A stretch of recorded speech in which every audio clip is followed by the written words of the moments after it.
Juego de Tronos y la saga Canción de Hielo y Fuego de Jorge Martín abordan preguntas filosóficas sobre el Estado, la naturaleza humana, las guerras y el poder. El poder es una cosa curiosa, mi señor. Si la guerra fuera aritmética, los matemáticos gobernarían el mundo. Surge una duda legítima. ¿Por qué confiar en Jorge Martín sobre temas complejos que han inquietado a la humanidad por siglos? Esto parece solo fantasía con dragones y magia. ¿En qué se diferencia el mundo de Martín del de El Señor de los Anillos de Tolkien? ¿Vale la pena tomarse en serio este tipo de literatura? ¿Quiénes somos, según usted, Lannister? ¿Un ejército de bufones vestidos de negro? Para ser un ejército son poco. No hay bufones, solo lloran. Pero con Juego de Tronos no todo es tan simple. Y realmente deberíamos al menos prestar atención a la moraleja que está presente en esta obra. Y hay un argumento bastante sólido a favor de eso. Gran parte de lo que aparece en los libros y pantallas se basa tanto en la experiencia personal de Martín como en hechos históricos reales. De hecho, hay más eventos y detalles históricos de los que imaginas. Incluso cosas como el fuego valirio, el acero valirio y el muro de la guardia tienen prototipos históricos.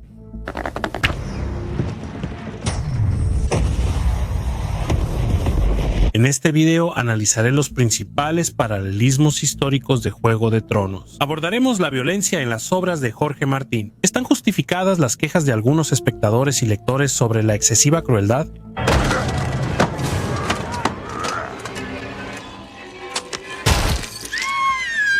Al final, verán esta obra de una manera completamente diferente.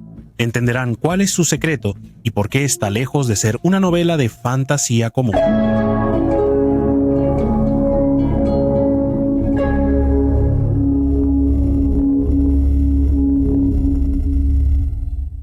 Juego de Tronos no solo son intrigas ingeniosas y personajes excelentemente desarrollados, sino también impresionantes escenas de batallas. Solo hay que recordar la batalla de los bastardos. 25 días de rodaje, al menos 500 extras, 600 miembros del equipo de producción y 70 caballos. Largas horas de material tuvieron que condensarse en poco más de 20 minutos en pantalla. No es una tarea sencilla. Miles de tomas con extras, caballos, efectos y dobles de acción debían ensamblarse para que el espectador entendiera dónde están los personajes y qué sucede. Se requiere un control casi quirúrgico del espacio y tiempo.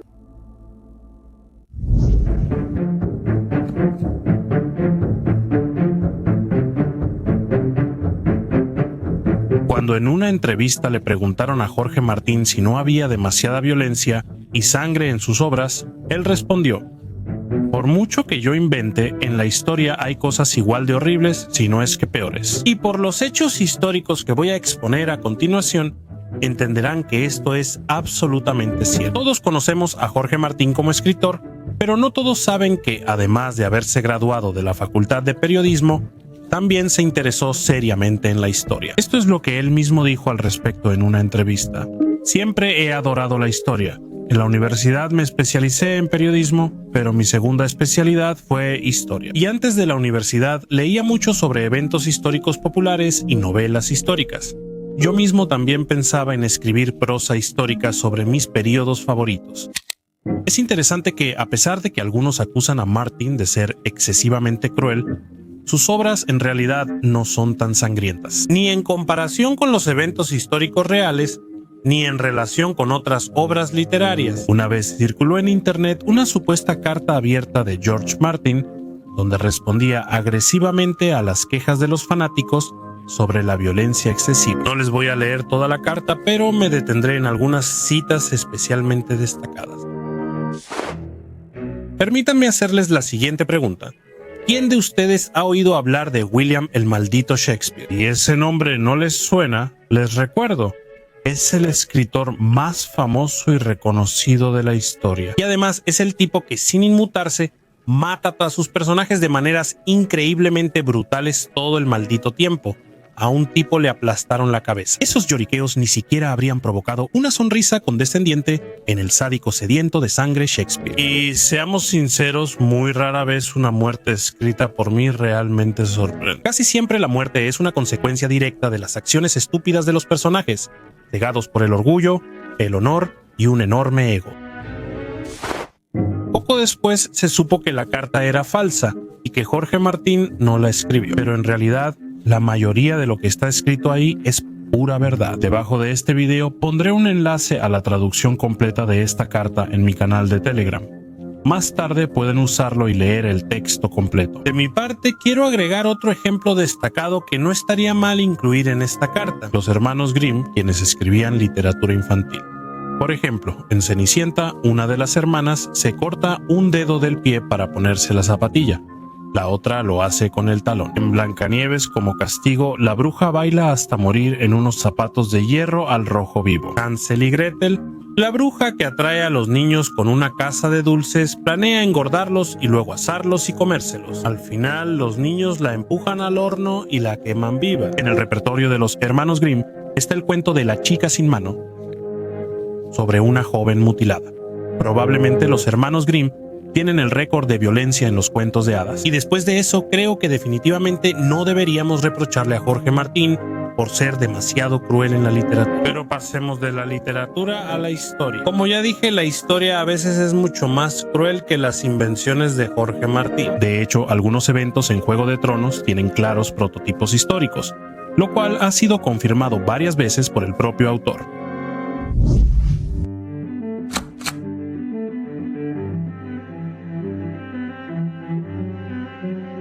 Es una paradoja interesante. Si tomaste prestada una idea del libro de un colega escritor, eso se llama plagio y son conclusiones. En consecuencia, eres un estafador. Pero si haces lo mismo con un libro de historia, entonces ya es una reconstrucción y no eres ningún ladrón e incluso, tal vez, un genio. Parece que Jorge Martín lo sabía mejor que nadie. Y el resultado de espiar así en la historia fue el episodio más exitoso de toda Juego de Tronos, con una calificación de 9.9 sobre 10. Si no saben de qué episodio se trata, pronto lo entenderán por el contexto. Entonces, esto sucedió en Escocia, en el lejano año de 1440, en la gloriosa ciudad de Edimburgo. En ese entonces, en el trono estaba sentado un niño rey de 10 años, Jacobo II. Era demasiado joven para gobernar, así que el verdadero poder estaba en manos de los regentes y cortesanos. En el país había una lucha silenciosa pero feroz por el poder. Cada clan buscaba controlar la corte real y manipular al joven monarca.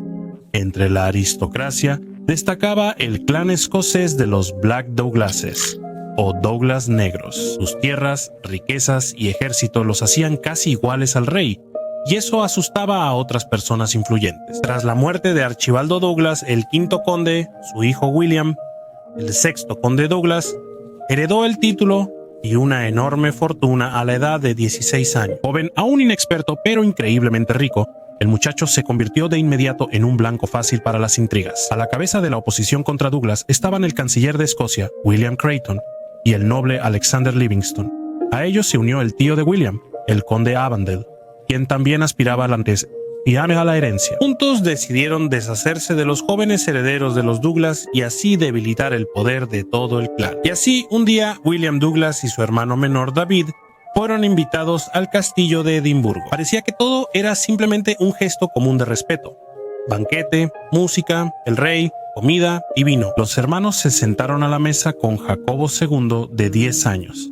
Él disfrutaba la compañía y no sospechaba lo que se había preparado para los invitados. En pleno apogeo del banquete trajeron un platillo cubierto con una tapa y lo colocaron justo frente al joven conde. Levantaron la tapa y los invitados vieron la cabeza de un toro negro, símbolo de muerte y señal de que la velada supuestamente había terminado. En ese momento capturaron a Douglasov, lo llevaron al patio y lo decapitaron, rápido y sin muchas ceremonias. Este suceso pasó a la historia como la Cena Negra, y seguramente ya entendieron que fue la base para un episodio de Juego de Tronos, como la Boda Roja. Bienvenidos a mi casa y a mi mesa. Bajo mi techo tienen protección bajo la luz de los 7. El joven Guillermo Douglas y su hermano David son Robb y su familia. Guillermo Creighton, canciller de Escocia, claramente es un precursor de Tywin Lannister, hombre que no porta la corona, pero conspira y elimina rivales usando a otros. Matarlos a todos en la boda. Explícame, ¿por qué es más noble matar a 10.000 personas en batalla que a una docena en la mesa? Alexander Livingston está a su lado como otro Lord Frey, secundario y listo para traicionar por beneficio. Que el vino fluya como un río rojo, que la música suene más fuerte, dejemos atrás todos nuestros problemas. La cabeza de un toro negro en la mesa, símbolo de la cena negra, en Juego de Tronos fue la de un lobo huargo.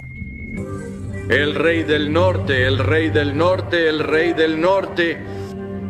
Así, Escocia del siglo XV y Westeros coincidieron. Traición en el banquete, sangre en los manteles y violación de la ley sagrada de hospitalidad.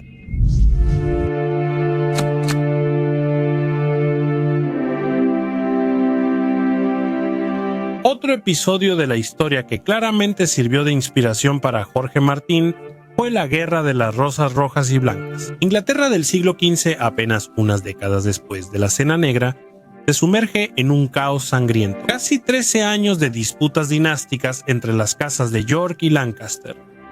Los York tenían la rosa blanca y los Lancaster la rosa roja como emblemas.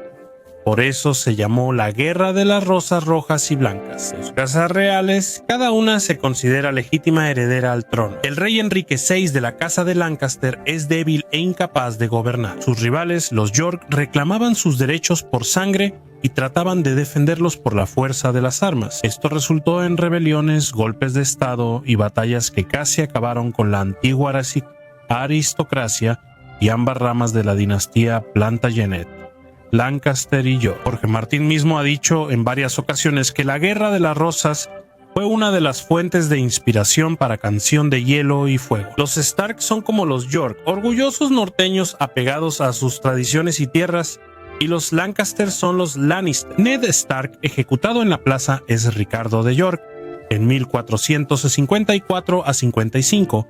Durante la enfermedad del rey Enrique VI, Ricardo de York ejerció como regente de Inglaterra. El Lord Edward Stark es nombrado protector del reino y gobernará como regente hasta que el heredero alcance la mayoría de edad. Sin embargo, después de la recuperación del monarca, su esposa Margarita de Anjou logró expulsar a Ricardo del consejo. Tywin Lannister está inspirado en Ricardo Neville, conde de Warwick apodado el Hacedor de Reyes. Fue él quien ponía a los monarcas en el trono y luego los derrocaba. Mientras hablábamos de personajes históricos. ¿Pero qué hay de los elementos mágicos que parecen pura invención? Como el muro de la Guardia de la Noche, el acero valirio y el fuego valirio. De hecho, todos ellos tienen sus propios prototipos históricos. Empecemos con el muro.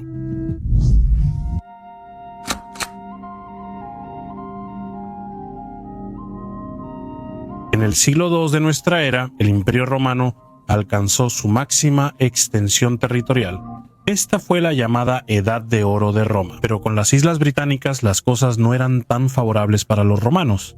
El sur de Britania estaba bastante bien controlado por los romanos, pero con la parte norte había problemas. El asunto es que ahí se toparon con unos tipos conocidos como los pictos. No es que los pictos fueran una fuerza seria capaz de enfrentarse a los legionarios romanos. Simplemente, los pictos eran tribus salvajes y dispersas, sin un poder centralizado. No estaba claro cómo conquistarlos. Y por más que el Imperio Romano intentara establecer su control total, los pictos no reconocían las leyes romanas y de vez en cuando realizaban incursiones espontáneas. Y entonces el emperador romano Adriano decide que ya basta de este desorden. Si no podemos conquistarlos, mejor aislémonos. Eligiendo uno de los lugares más estrechos de la isla, Adriano da la orden de construir allí una barrera defensiva que cruce toda la isla. Así surge un muro de piedra de 117 kilómetros de largo y aproximadamente 5 metros de alto, que se extiende de costa a costa y recibe el nombre de Muro de Adriano. Por cierto, su construcción tomó alrededor de 6 años. Y así, después de unos 1800 años, en 1981, lo que quedaba de esta construcción fue visitado por el escritor estadounidense de ciencia ficción Jorge Martín. Aunque de la imponente muralla solo quedaban ruinas, la construcción impresionó al escritor. Martín pensó, ¿y si aquí no fueran escoceses, sino caminantes blancos? ¿Y si la muralla no tuviera 10 metros, sino 200? Y como dicen, así empezó todo. Esa es toda la magia. Simplemente aumenta la escala, y la realidad se convierte en una fantasía épica. Abran las puertas.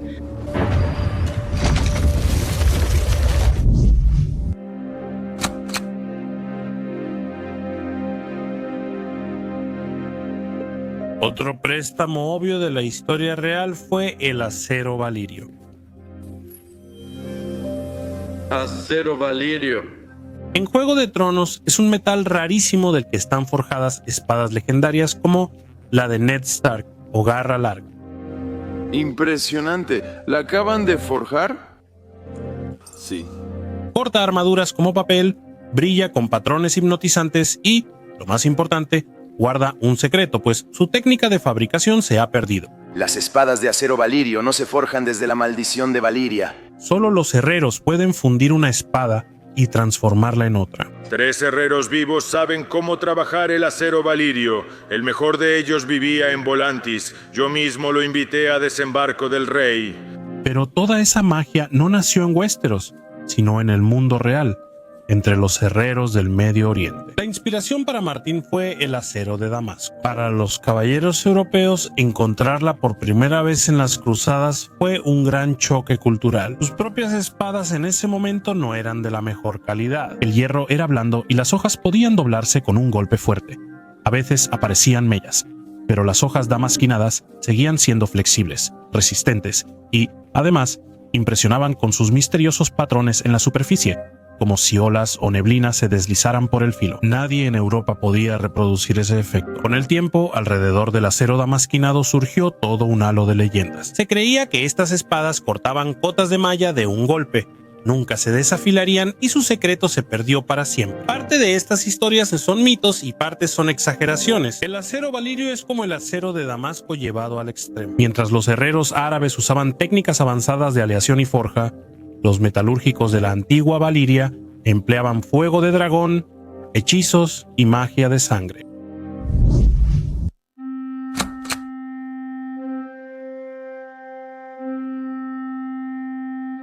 Si el acero valirio y el de Damasco son claros, ¿qué ocurre con el fuego valirio? La sustancia es fuego que ha tomado forma y la hemos mejorado desde la época de Maegor. Esto podría parecer una invención fantástica de Martin. La sustancia arde tan intensamente que derrite madera, piedra e incluso acero. Y, por supuesto, la carne. Difícilmente algo así podría haber existido en la historia, pero no fue así. Miren este dibujo.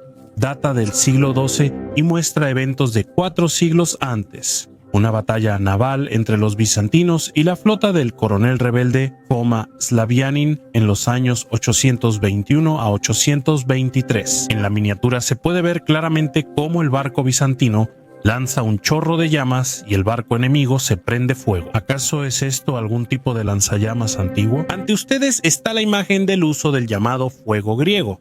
Por cierto, los propios bizantinos lo llamaban de otra manera, más comúnmente fuego líquido, a veces fuego marino. El fuego griego, inventado por los bizantinos en el siglo VII, es una de las armas más misteriosas y temidas de la antigüedad y fue clave para salvarlos de la flota árabe. Tras la muerte de los dragones, los Targaryen mantenían su poder solo por el fuego valirio. La mezcla se bombeaba en sifones de bronce y se vertía al mar. Las catapultas se cargan con las vasijas y las lanzan contra el enemigo. Si el fuego común podía apagarse con agua, el fuego griego solo ardía con más fuerza. Viejo dicho marinero, no orines sobre fuego griego o te quemarás el miembro. Bueno, yo no hice ese experimento, pero suena bastante cierto. Es una especie de napalm medieval que se comporta de manera similar. Si volvemos a Juego de Tronos, en la famosa batalla de Aguas Negras, Tyrion quema la flota de Stannis usando fuego valirio.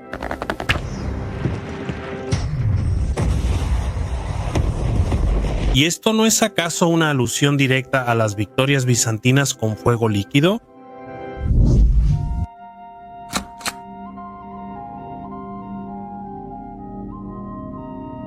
Fuera de Westeros, en las vastas extensiones de Essos en Canción de Hielo y Fuego, dominan los Dothrakis, un pueblo de salvajes nómadas. Él es un salvaje, pero también uno de los mejores asesinos del mundo. Su cultura y estilo de vida remiten claramente a los pueblos esteparios de Eurasia y a las grandes llanuras de América. George Martin confirma que los Dothraki fueron concebidos como una mezcla de varios pueblos y culturas. Mongoles y unos temibles hordas de jinetes que infundieron terror en Europa. Alanos, nómadas sármatas, Sioux y Cheyennes, tribus indígenas de las praderas de América del Norte. Jinetes armados con arco y sables son la base táctica de los Dothraki. Los mongoles de Chingis Khan también se hicieron famosos por sus arqueros a caballo, conquistando medio mundo. Hay mucho en común entre los Dothraki y los nómadas históricos. El líder de un clan Dothraki se llama Khal, lo cual es prácticamente idéntico al título de Khan entre los mongoles. Como las hordas mongolas y túrquicas, los Dothraki no edifican ciudades, sino que viajan con tiendas y manadas, viviendo del saqueo a pueblos sedentarios. Su formación de combate es una avalancha de caballería ligera, disparando arcos mientras cabalgan y aplastando a la infantería disciplinada. ¡Esos bastardos nos van a aplastar! Esto refleja cómo los ejércitos de caballeros europeos fueron derrotados por los ataques veloces de los mongoles y los hunos. Incluso hay similitudes en detalles. Los Dothraki llevan largas trenzas y para mongoles y algunos indígenas de las praderas, el cabello largo también tenía valor cultural. Entre los Dothraki, el Khal se cortaba la trenza si perdía en combate, como símbolo de deshonra. Él tiene el cabello largo. Cuando los Dothraki pierden, se cortan la trenza para mostrar su deshonra. Por supuesto, Martin también agregó elementos fantásticos. Los Dothraki tienen un solo idioma y cultura, mientras que los nómadas reales estaban divididos en varios pueblos y tribus. Es solo una simplificación artística. Lo principal es que la belleza salvaje y el romanticismo cruel de la vida en las estepas están representados de manera muy fiel. No es casualidad que muchos lectores hayan sentido en las escenas con Khal Drogo un eco de la biografía de Atila y Genghis Khan. Es como si Martin hubiera reunido a todos los conquistadores a caballo, desde los hunos hasta los Sioux, y hubiera creado una imagen colectiva en los Dothraki.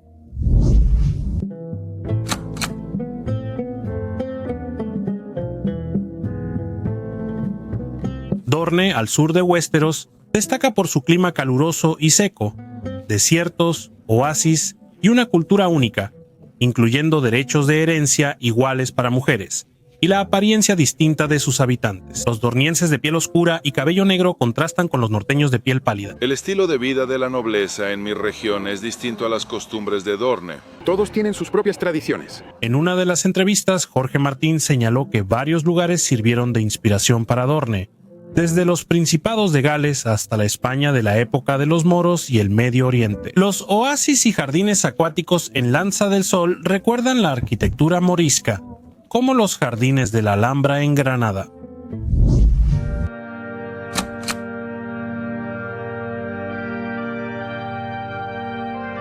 Las cruzadas medievales son otra capa de la historia que se refleja en Canción de Hielo y Fuego. Jorge Martín mencionó directamente que la época de las cruzadas les sirvió de inspiración. De hecho, en los libros se presta mucha atención a los conflictos de base religiosa y a la confrontación entre el fanatismo y el poder.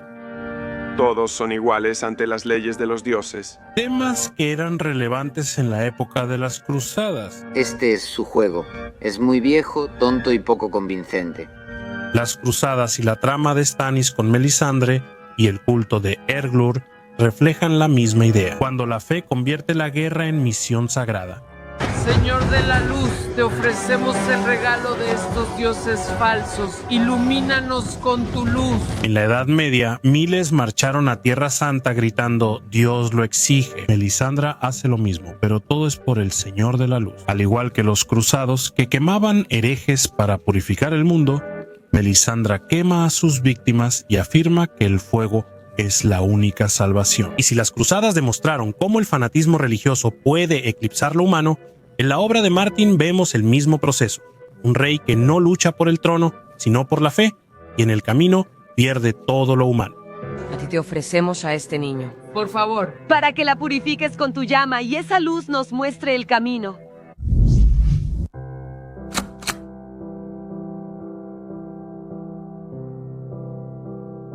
Tanto la historia inglesa como la francesa influyeron notablemente en Juego de Tronos. George Martin destacó la serie de novelas históricas Los Reyes Malditos de Maurice Druon, que retratan el drama de la última generación de los Capetos y el inicio de la Guerra de los 100 años. Martin incluso llamaba a la serie de Druon la Juego de Tronos original, y decía abiertamente que se inspiró en sus libros al crear su propia saga. De ahí tomaron los libros de Martin todo lo que amamos de Juego de Tronos: lucha por el poder, alianzas secretas, intrigas y traición. Por ejemplo, Dron presenta a Mago, hermana del rey Felipe IV el Hermoso, como heroína. Solo a petición del rey. No sé cómo lograste convencerlo de organizar nuestro encuentro. Es difícil no compararla con Olenna Tyrell, la reina de las espinas. Les inculcamos sentido común, pero el viento se lo lleva de sus cabezas. ¿Pero ellas gobiernan el mundo? En mi opinión, eso es sumamente absurdo. La misma agudeza verbal y mano de hierro. Mago actuaba con frialdad, sin temor a los poderosos, y era un maestro en intrigas palaciegas. Es más, fue precisamente Mago quien recurrió a su método favorito, el veneno. En Los Reyes Malditos hay una escena donde ella le da veneno a su enemigo y este rápidamente muere. No es así, si tuve suerte. ¿No te recuerda a nada? Es una vista desagradable. Verás, antes no sabía cómo funcionaba ese veneno. Es curioso que Maurice Druon tampoco lo inventó totalmente, sino que se inspiró en una historia real. La imagen de Mago es en gran parte una proyección de una persona real. Mathilde d'Artois, la condesa francesa, la primera mujer que se convirtió en par de Francia en 1309, era una intrigante de tal magnitud que incluso los nobles más poderosos le temían. Y su final también se asemeja al de Olenna Tyrell. En 1328, Felipe VI subió al trono francés aliado del enemigo de ella, Roberto III de Artois. Matilda viajó a París para defender su posición, pero a los pocos días murió repentinamente y se rumoraba que había sido envenenada. Va a doler. No, ya di las órdenes. Está bien.